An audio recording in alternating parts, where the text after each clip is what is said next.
Hi viewers, welcome to Adu Samayal. இன்னைக்கு வந்து பாத்தீங்கன்னா கல்யாணத்துல மாங்காய் ஊறுகாய் பண்ணுவாங்கல்ல, அது இன்ஸ்டன்ட்டா எப்படி பண்றது அப்படின்றத நம்ம வந்து பார்க்கலாம்.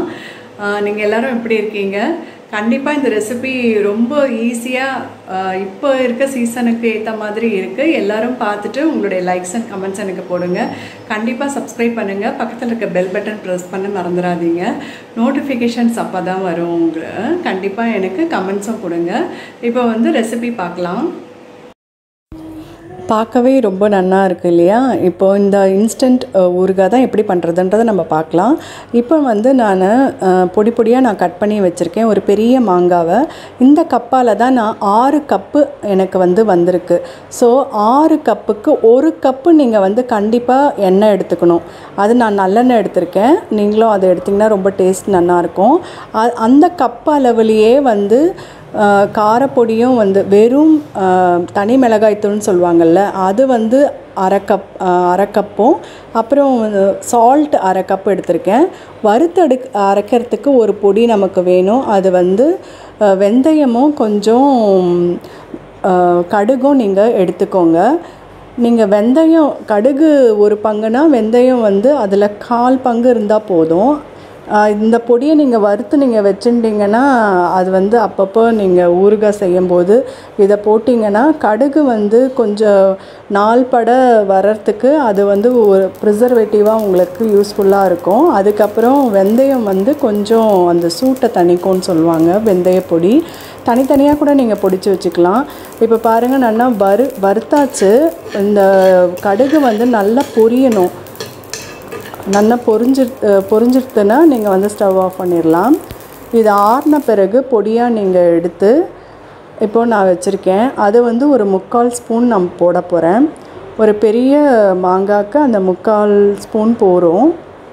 அந்த டீஸ்பூன் தான் நான் கையில் வச்சுருக்கேன். அப்புறம் உப்பு, தனி மிளகாய்த்தூள், கொஞ்சம் மஞ்சத்தூள் எல்லாமே நீங்கள் சேர்த்து நல்லா கலந்து விட்டுக்கோங்க. இப்போ இதுக்கு ஒரு தாளிப்பு.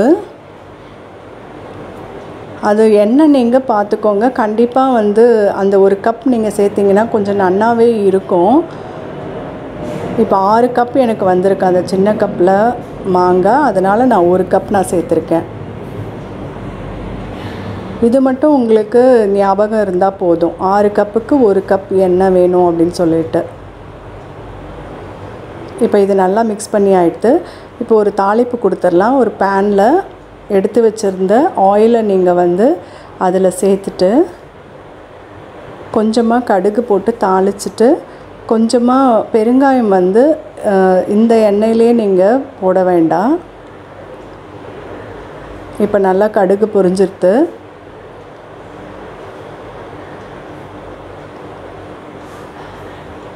பெருங்காயம் நான் இதில் போட்டிருக்கேன். அதில் போட்டால் கொஞ்சம் கருத்துடும் அப்படின்னு சொல்லிட்டு நான் இதில் போட்டிருக்கேன். இப்போ இதில் விட்டாச்சு. அவ்வளவுதான். இப்போ இன்ஸ்டன்ட் மாங்காய் பிக்கிள் ரெடி ஆகிடுது. இப்போ பார்க்குறச்ச எண்ணெய் உங்களுக்கு கம்மியாக இருக்கிற மாதிரி தான் தோணும். ஆனால் நீங்கள் இதை வச்சு நான் நெக்ஸ்ட் டே மார்னிங் நான் உங்களுக்கு காமிச்சிருக்கேன் பாருங்கள். எண்ணெய் பிரிஞ்சு வந்திருக்கும்.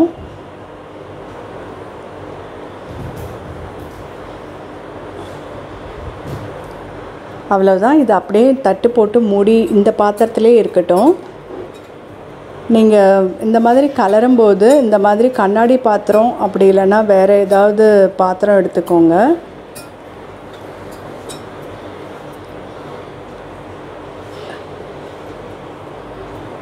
இப்போ எண்ணெய் இப்போது எக்ஸ்ட்ரா இருக்கிறது தெரியாது இல்லையா? ஒன்று நீங்கள் ஜாடியில் நீங்கள் போட்டு வச்சுக்கோங்க. அப்படி இல்லைன்னா இந்த மாதிரி பாட்டிலில் யூஸ் பண்ணி நீங்கள் வச்சுக்கோங்க.